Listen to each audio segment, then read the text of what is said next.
नमस्कार। आइए एक और नए सेशन की शुरुआत की जाए और इस बार मैं आपसे वर्ड पावर की बात करूंगा। अगर आप लगातार सेशंस को देख रहे हैं और प्लेलिस्ट में जाके आपने देखा होगा तो वहाँ एक प्लेलिस्ट पड़ी होगी वर्ड पावर मेड इजी, जहाँ पर हम लोग नॉर्मन लुइस साहब की प्रसिद्ध पुस्तक वर्ड पावर मेड इजी के शब्दों को सीखने और समझने की कोशिश कर रहे हैं, है ना।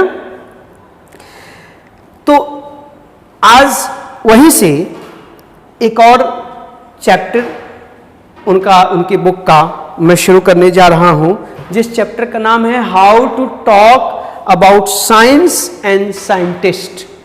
साइंस एंड साइंटिस्ट मतलब विज्ञान और उससे जुड़े वैज्ञानिकों के बारे में कोई शब्द हो तो उसकी चर्चा हम कैसे करेंगे, उसके बारे में कैसे बातें करेंगे।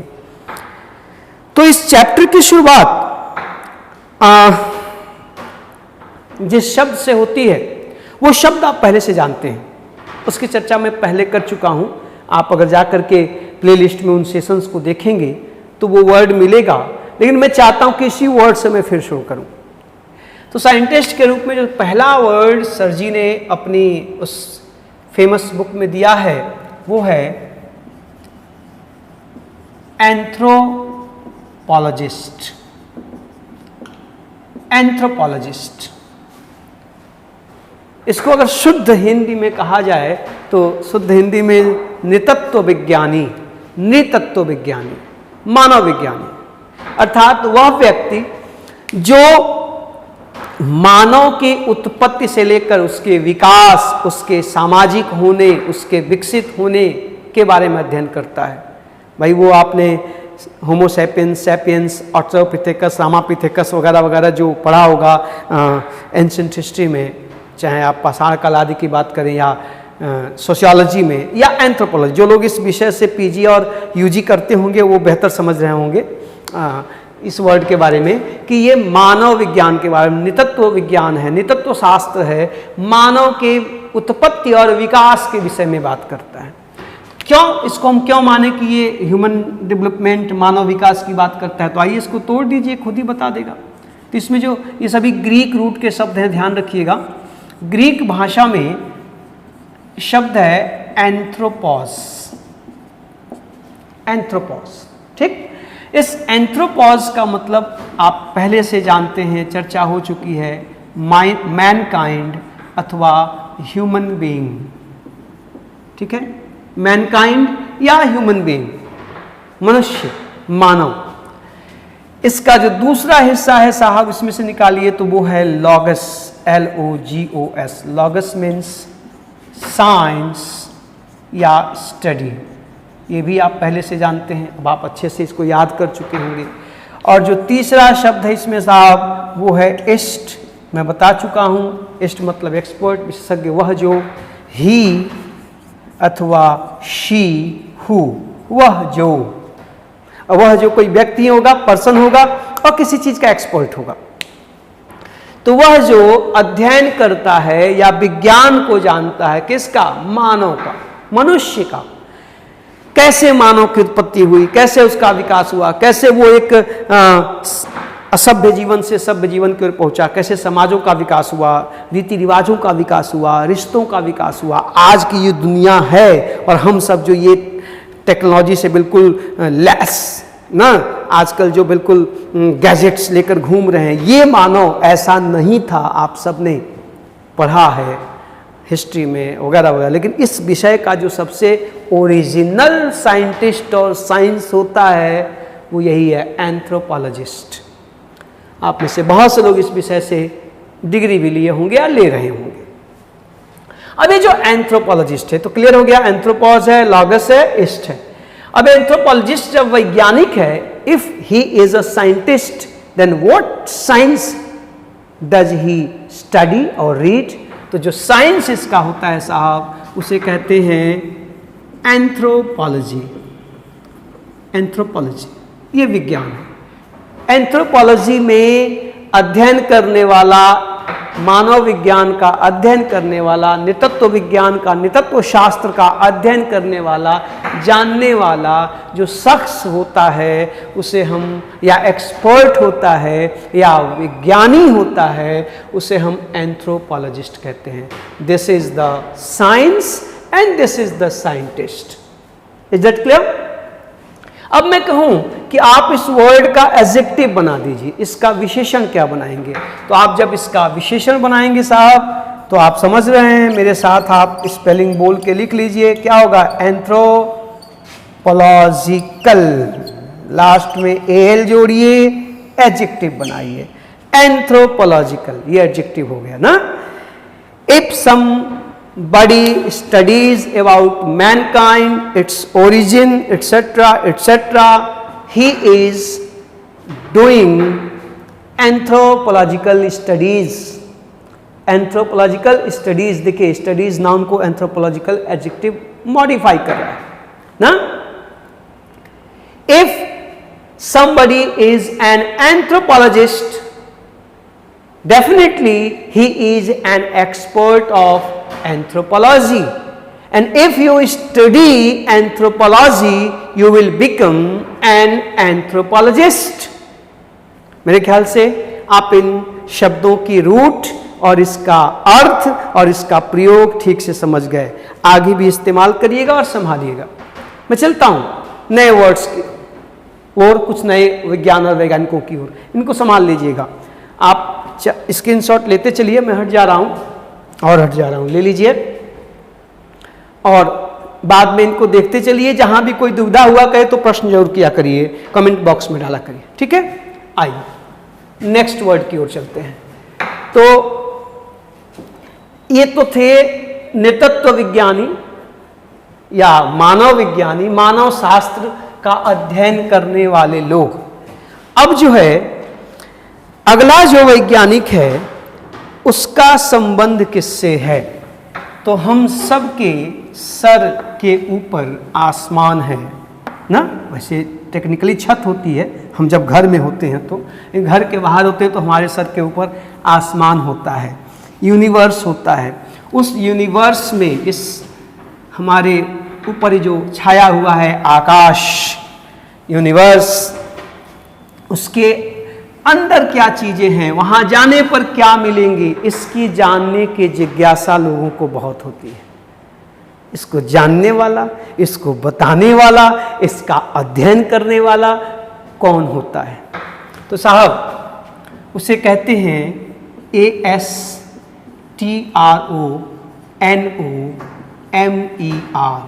एस्ट्रोनॉमर।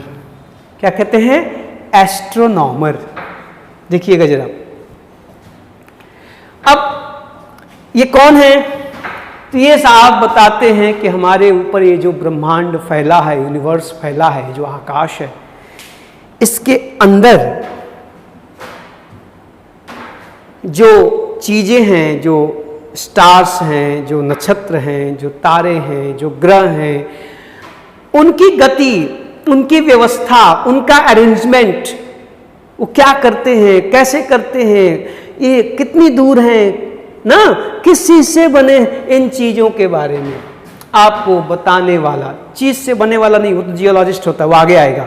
लेकिन उनकी अरेंजमेंट क्या है, उनकी व्यवस्था क्या है, इसको समझाने वाला जो वैज्ञानिक होता है साहब, उसे हम कहते हैं एस्ट्रोनॉमर। एस्ट्रोनॉमर। आप क्यों माने इस बात को ना, आइए तोड़ देते हैं, बता देगा। देखो इसमें लास्ट में ER लगा हुआ है। ये चर्चा मैं पिछले 1 साल से आपसे किए जा रहा हूँ, जब से बात चली है कि जब भी किसी शब्द के अंत में ER आया हो, OR आया हो या IST आया हो, IST, IST, तो इन तीनों का मतलब होता है वह जो। तो वह जो कोई जानवर तो होगा नहीं, वह जो मतलब कोई व्यक्ति, वह व्यक्ति पुरुष हो चाहे स्त्री हो, जो किसी चीज का जानकार है, एक्सपर्ट है, उसके अंत में ये शब्द आते। देखो साइंटिस्ट, वोकलिस्ट, इस्ट आया तो जो गाता है, जो विज्ञान जानता है, साइंटिस्ट है, जो गाता है वोकलिस्ट है। देखो डॉक्टर, टीचर, इंजीनियर, देखो लास्ट में कभी ER आएगा, कभी OR आएगा। ये सब का मतलब क्या है? किसी चीज का एक्सपर्ट। तो यहाँ भी देखिए ER लगा हुआ है, इसका मतलब ये किसी चीज़ का एक्सपर्ट है, जानकार है, वैज्ञानिक है। साहब, इस शब्द के जन्म में भी ग्रीक भाषा का योगदान है। ग्रीक भाषा से एक शब्द निकला ASTRON, एस्ट्रन। क्या निकला? एस्ट्रन। और एस्ट्रन का मतलब होता है स्टार। या ध्यान से चीजों को समझिएगा, बहुत आनंद आने वाला है, मजा आएगा। एस्ट्रन मीन्स स्टार, तारा पाया जाता है ना ऊपर आसमान में। और इसमें जो दूसरा शब्द जुड़ा है दोस्त, वो है NOMOS, नोमोस। ये सब ग्रीक वर्ड हैं। नोमोस, नोमोस का मतलब होता है अरेंजमेंट अथवा लॉ अथवा ऑर्डर। ठीक। और तीसरा शब्द क्या जुड़ा है मेरे मुन्ना मुन्निया लोग? ER मीन्स ही अथवा शी, हु, वह, जो। अब जरा ध्यान से देखिएगा, आप ज्योग्राफी में, फिजिक्स में आपने एस्ट्रोफिजिक्स के बारे में पढ़ा होगा, ज्योग्राफी में एस्ट्रोनॉमी पढ़ा होगा, खगोलिकी आप सब जीएस पढ़ते तो पक्का पढ़े होंगे। फिजिक्स में भी एस्ट्रोफिजिक्स, इंटरमीडिएट की बुक वहीं से शुरू होती है, यूपी बोर्ड की ना। न्यूटन की सारी गतियों का नियम आप जब जानेंगे तो गति, वो ग्रहों की गति से न ग्रही गतियां, तो वो एस्ट्रोनॉमी, वो एस्ट्रोफिजिक्स का हिस्सा है, इसी एस्ट्रोनॉमर ने बताया ना। तो देखो जरा, एस्ट्रन मीन्स स्टार और नॉमस मीन्स अरेंजमेंट, लॉ या ऑर्डर, मतलब कानून, व्यवस्था या क्रम। अलग अलग जगहों पे इसका प्रयोग कैसे कैसे बताऊंगा, लॉ के सेंस में भी आएगा, आगे वर्ड्स आएंगे, चिंता मत करिएगा। तो अरेंजमेंट या ऑर्डर, क्रम, तो वह जो जानता है क्या? व्यवस्था, क्रम, कानून, नियम, किसका? तारों का, उसे एस्ट्रोनॉमर कहते हैं। यही लोग हैं जो बताते हैं कि सूर्य से पृथ्वी की दूरी कितनी है, सूर्य के नजदीक सबसे ग्रह कौन सा है, कौन सा छोटा है, कौन सा बड़ा है, कौन क्लॉकवाइज घूम रहा है, कौन एंटी क्लॉकवाइज घूम रहा है, कौन कितने साल में घूमता है, प्रकाश धरती पर कितने समय में पहुंचता है, यहां से पृथ्वी पर जाने पर कितना समय लगेगा, मंगलयान पर जाने पर कितना, मंगलयान मंगल पर कब पहुंचेगा, कैसे पहुंचेगा, ये सारी दूरियां, व्यवस्था, क्रम, all these arrangements are studied and told us by the person is known as astronomer। ये एस्ट्रोनॉमर है। क्लियर है? एस्ट्रन प्लस नॉमस और EROR ये कॉमन है, लग जाता है। ये दोनों इंपॉर्टेंट है। Astron means star, nomos means arrangement, law या ऑर्डर। अर्थात एस्ट्रोनॉमर वह व्यक्ति है जो तारों की, ग्रहों की व्यवस्था, गति आदि के बारे में हमें बताता है, हमें सिखाता है। ये वैज्ञानिक है। जब ये वैज्ञानिक है, ये साइंटिस्ट हैं, तो इनका कोई साइंस भी होगा जिसको पढ़ेंगे। आप सब पढ़ते हैं भूगोल में जीएस के लिए। एस्ट्रोनॉमर का साइंस क्या होगा? एस्ट्रोनॉमी, ASTRONOMY, एस्ट्रोनॉमी, ये साइंस हो गया। जो एस्ट्रोनॉमी पढ़ेगा वो एस्ट्रोनॉमर कहलाएगा, जो एस्ट्रोनॉमर होगा वो एस्ट्रोनॉमी का ज्ञाता होगा। खगोलिकी, खगोलविद। अगर शुद्ध हिंदी में बात करें तो एस्ट्रोनॉमी मीन्स खगोलिकी। आप भूगोल की पुस्तकों में चैप्टर पढ़े होंगे। और एस्ट्रोनॉमर मीन्स खगोलविद, खगोलविद, खगोल का विद्वान, खगोल को जानने वाला। आसमान में जो चीजें हैं ब्रह्मांड में, उनको खगोल कहा जाता है। ठीक ना? अब देखिएगा जरा, तो फिर कोई कहे कि इसका एडजेक्टिव बना दो भाई, तो अब तो आप समझ गए हैं बहुत आसानी से। AL लगाओ, एडजेक्टिव बनाओ, तो इसका एडजेक्टिव क्या बनेगा? एस्ट्रोनॉमिकल। ये देखिए, एस्ट्रोनॉमिकल एडजेक्टिव बन गया। एस्ट्रोनॉमिकल अरेंजमेंट ना, एस्ट्रोनॉमिकल स्टडीज। तो एस्ट्रोनॉमिकल स्टडीज को करने वाला पर्सन एस्ट्रोनॉमर कहलाएगा। और एस्ट्रोनॉमर का जो स्टडी का एरिया होगा उसे हम एस्ट्रोनॉमी कहेंगे। अच्छा, ये एस्ट्रोनॉमिकल एडजेक्टिव है, ये भी नाउन है, ये भी नाउन है। ये साइंटिस्ट है, ये पर्सन होगा। ये साइंस है, हैबिट या स्टडी का एरिया होगा। और ये एडजेक्टिव है उससे जुड़ी हुई बातों के लिए ना। तो कहना हो कि खगोलिकी अध्ययन, खगोलिकीय अध्ययन, तो आप क्या कहोगे? Astronomical studies. आपको कहना है खगोलिकी तो आप कहोगे एस्ट्रोनॉमी, आपको कहना है खगोलविद तो आप कहेंगे एस्ट्रोनॉमर। ठीक है, इस सेशन में अब ये जब मैं कह रहा हूं तो आपके दिमाग में एस्ट्रोलॉजर, एस्ट्रोलॉजी, एस्ट्रोलॉजिकल आदि भी आ रही होंगी, लेकिन एक साथ नहीं, धीरे धीरे आप एक एक चीज संभालते जाएं। 10-10, 15-15, 20-20, 25-25 मिनट की बात करना ही बुद्धिमानी होगी। लंबी क्लासेस चाहिए, डिटेल में चाहिए तो आप ऑफलाइन क्लास में आके जुड़िए। अगर आप शहर में हैं तो खोज के आ जाइए उत्थान किस गली में है, दूर हैं तो जुड़े रहिए, अगर आप आ सकते हैं तो आके जुड़िए। अभी यहाँ पर छोटी छोटी बातें, तो ये आपके दिमाग अब एस्ट्रोलॉजर, एस्ट्रोलॉजी, एस्ट्रोनॉमी, तो आपने देख लिया एस्ट्रोनॉट ना, नॉटिकल, ये सब गूंज रहे होंगे, तो ध्यान से सबकी चर्चा होगी धीरे धीरे करके। फिलहाल यहाँ पर मैं अपनी बात इस वर्ड्स के साथ समाप्त करना चाहूंगा। ये जो एस्ट्रोनॉमिकल है ये एस्ट्रोनॉमी से जुड़ा हुआ है, लेकिन इस वर्ड का प्रयोग दोस्त हम आम जीवन में, मैं यहां पे लिखता हूं, मैं आम जीवन में भी देखते हैं। जैसे मैं कहूं an astronomical size of national debt, debt means कर्ज। जरा ध्यान से इस फ्रेज को सब लोग बहुत ध्यान से इसको एक बार पढ़ लीजिए। An astronomical size of national debt. अब आप कहेंगे सर जी ये डेट मने कर्ज, नेशनल मने राष्ट्रीय, तो राष्ट्रीय कर्ज का साइज एस्ट्रोनॉमिकल से क्या तात्पर्य है? ये तो एस्ट्रोनॉमी खगोल की बात करता है, यहाँ कहाँ आ गया? तो साहब देखिएगा, आपको मैंने बताया है कई बार कि अंग्रेजी में ही नहीं प्रत्येक भाषा में शब्द के दो तरह से प्रयोग होते हैं। एक उसका लिटरल प्रयोग होता है, मतलब शाब्दिक जो अर्थ है उसी अर्थ में, और दूसरा उसका फिगरेटिव यूज होता है, मतलब भावार्थ, उसका अलंकारिक प्रयोग है ना। जैसे मैं कहूं कि रेशमी रुमाल, रेशमी साड़ी, तो ये लिटरल यूज है। रेशम की साड़ी भी होती है, रेशम का रुमाल भी बनता है। लेकिन रफ़ी साहब का वो गाना, ये रेशमी जुल्फे ये शरबती आंखें, अब बताइए, ना आंख में शरबत होती है ना बाल रेशम के होते हैं।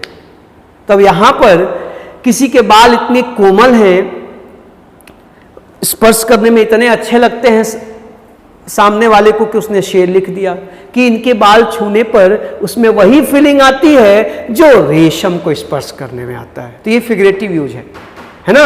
अब लोग कहते हैं मखमली आवाज, ये भाई मखमल वस्त्र है ना, ढाका का, बंगाल का मखमल बड़ा मशहूर था। तो किसी की आवाज मखमली है, इसका मतलब क्या? बहुत मीठी है, कानों को अच्छी लगती है, सुनने में मजा आता है। लता जी की आवाज, रफ़ी साहब की आवाज़, किशोर दा की आवाज़ ना। आजकल की पीढ़ी में भी कुछ लोग हैं, श्रेया हैं, उनकी भी आवाज़ मखमली टाइप की लगती है ना। तो कहने का मतलब कि जब आप मखमली आवाज़ कहते हैं, रेशमी जुल्फ कहते हैं, तो ये फिगरेटिव यूज है। एग्जैक्टली किसी के बाल रेशम के नहीं होते, लेकिन रेशमी वस्त्र तो होते हैं ना। तो रेशमी वस्त्र लिटरल यूज है और रेशमी बाल फिगरेटिव यूज, अलंकारिक प्रयोग है। वैसे ही यहाँ पे जो एस्ट्रोनॉमिकल है, इसका प्रयोग यहां फिगरेटिव हुआ है, अलंकारिक रूप में हुआ है। एस्ट्रोनॉमिकल मीन्स ब्रह्मांड से जुड़ी हुई चीजें, बिल्कुल सही बात है। आप मुझे बताओ, आप एस्ट्रोनॉमी में पढ़ते क्या हो? क्या पढ़ते हो? आप पढ़ते हो पृथ्वी से सूर्य की दूरी, प्रकाश वर्ष की दूरी, तो वहां पर देखो बड़े बड़े अंकों की बात होती है ना। 1.49 मिलियन दूर है यहाँ से सूर्य, तो इतने हजार करोड़ वर्ष लगते हैं। तो ये एक चक्कर लगाने में सूर्य को, ब्रह्मांड का इतने साल लग जाते हैं। अमूमन एस्ट्रोनॉमी में हम जब समय की बात करते हैं, डिजिट्स की बात करते हैं, तो करोड़, लाख, हजार में तो बात ही नहीं होती, करोड़ और लाख में बात होती है ना। आप ज्योग्राफी में पढ़े होंगे, आप मुझसे बेहतर ज्योग्राफी जानते होंगे। तो चूंकि वहां पर बड़ी बड़ी संख्याओं की बात होती है, बड़े बड़े आंकड़ों की बात होती है, तो इसलिए जहां पर बहुत बड़ा आंकड़ा हो, जहां बहुत बड़े डेटा की बात करनी हो बेटा, वहां पर हम एस्ट्रोनॉमिकल शब्द का प्रयोग करते हैं। बहुत लोकप्रिय है, अखबारों के आर्टिकल्स में, संसद के चर्चा में, अर्थशास्त्र की चर्चाओं में ये अक्सर आता है। यहां एस्ट्रोनॉमिकल का मतलब है बहुत बृहत, बहुत ज्यादा। An astronomical size of national debt का मतलब राष्ट्रीय कर्जे का बहुत बड़ा आकार, अर्थात राष्ट्र का कर्ज बहुत बड़ा है, वो बहुत ज्यादा है, ठीक है, उधारी बहुत ज्यादा है। तो ध्यान से, ये वर्ड है तो एस्ट्रोनॉमी से जुड़ा हुआ, लेकिन इसका प्रयोग एस्ट्रोनॉमी के बजाय आम जीवन में, सामान्य जीवन में बहुत ज्यादा होता है, ठीक ना। किस सेंस में? किसी बड़े आंकड़े या डेटा के सेंस में। इसलिए इसका प्रयोग यहाँ बिल्कुल दुरुस्त है और मजेदार भी है। इस तरह का प्रयोग आपको सामने वाले को ये सूचना देगा कि आपका वर्ड पावर साउंड है। An astronomical size of national debt, an astronomical size of national population, भारत की जनसंख्या नीति की बात सरकार कर रही है ना। क्यों कर रही है? क्योंकि the size of population in India is astronomical. Bharat में जनसंख्या बहुत बड़ी है, विशाल है। तो जहां भी संख्या की बात करनी हो, बड़ी संख्या की बात करनी हो, वहां पे भी आप एस्ट्रोनॉमिकल शब्द का प्रयोग कर सकते हैं, कहीं भी आम जीवन में। और ब्रह्मांड के लिए तो एस्ट्रोनॉमिकल का प्रयोग होता ही है। तो जरा संभालिएगा। लेकिन ये बात मैंने जो शुरू की है, मैं समझ रहा हूं आपके मन में तमाम वर्ड्स आ रहे होंगे, थोड़ा इंतजार करिएगा। अगले सेशन में इस एस्ट्रन और इस नॉमस से और भी तमाम शब्द बनते हैं। Autonomy, nausea, notice, astronaut, astrologer, astrological ना, ऑटोनॉमस ना, तमाम वर्ड्स आपके दिमाग में अब गूंजने लगे होंगे। चर्चा होगी एक एक करके, धीरे धीरे, एक साथ नहीं। इनको संभालिएगा और कोई प्रश्न होगा तो कमेंट बॉक्स में डालिएगा। अगले सेशन में मैं अन्य शब्दों की चर्चा करूंगा। आनंद लेते रहिए और थोड़ा फैलाते रहिए, पहुंचाते रहिए, प्यार देने और लेने की कोशिश करिए, ठीक है। मिलते हैं एक और सेशन में। Thank you.